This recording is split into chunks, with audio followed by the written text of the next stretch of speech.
भक्ति काल के प्रमुख कृष्ण भक्त कवियों में रसखान का नाम अग्रणी रूप से लिया जाता है।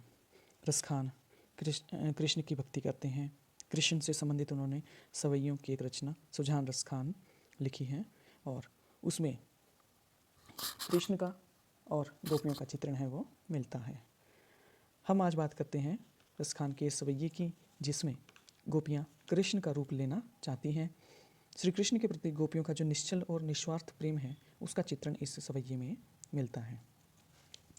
इसमें गोपियाँ कृष्ण का रूप धारण करना चाहती हैं, कृष्ण के जैसे बनना चाहती हैं, यानी कि उनकी भक्ति में ही लीन रहना चाहती हैं। बात करते हैं इस सवैये की व्याख्या की। मोर पंखा सिर ऊपर राखी हो, यानी कि मोर पंखा यानी कि मोर पंख, सिर ऊपर यानी कि सिर के ऊपर, राखी हो मतलब धारण करना। यानी कि गोपियाँ कहती हैं कि जिस तरह से श्री कृष्ण अपने सिर पर मोर पंख को धारण करते हैं, वैसे ही हम भी मोर पंख को सिर पर धारण करेंगे, यानी कि उन्हीं का रूप है वो धारण करना चाहती हैं।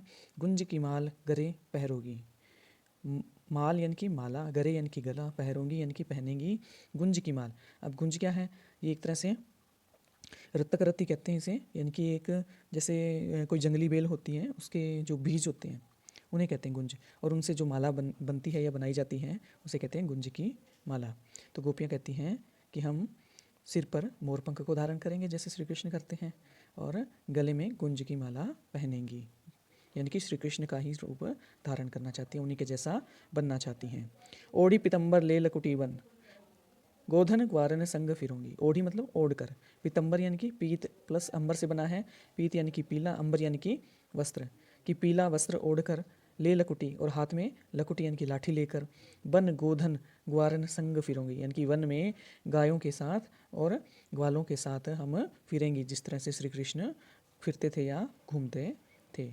आगे रसखान कहते हैं कि गोपियाँ कहती हैं कि भाव तो मोही मेरो रसखानी। गोपियाँ कहती हैं कि हमें तो हमारे रस की खान यानी कि श्री कृष्ण ही भाते हैं, वही हमें तो पसंद है। सो तेरे कहे, इसलिए हम तो जैसे कृष्ण करते हैं सब स्वांग करूँगी, उसी प्रकार से सभी स्वांग यानी कि करेंगी या रूप धारण करेंगे, यानी कि उन्हीं के जैसा बनना चाहेंगी।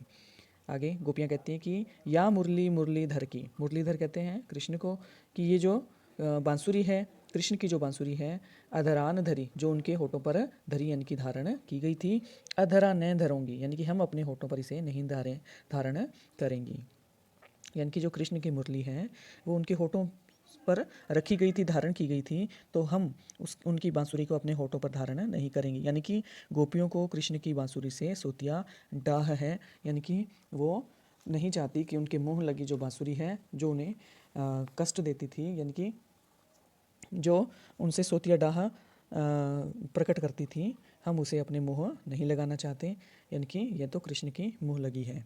तो इस तरह से गोपियों ने कृष्ण के प्रति अपने निस्वार्थ प्रेम को इस सवैये के में अभिव्यक्त किया है, जिसे रसखान ने अपनी वाणी दी है।